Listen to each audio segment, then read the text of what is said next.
Relax and learn home back massage techniques. First step. Thumbs push along the trapezius muscle.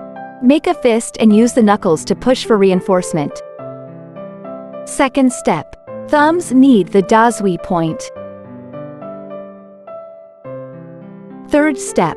Thumbs push along the scapula seam.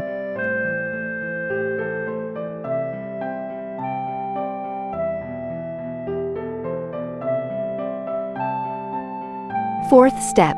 Both hands push straight along the due meridian. Retract to the waist. Use inch pushing for reinforcement. Fifth step.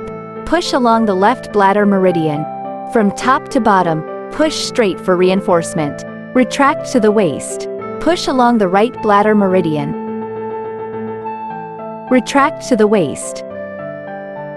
Sixth step. Make a fist and kneel, push the entire back. Push straight, then use inch pushing for reinforcement.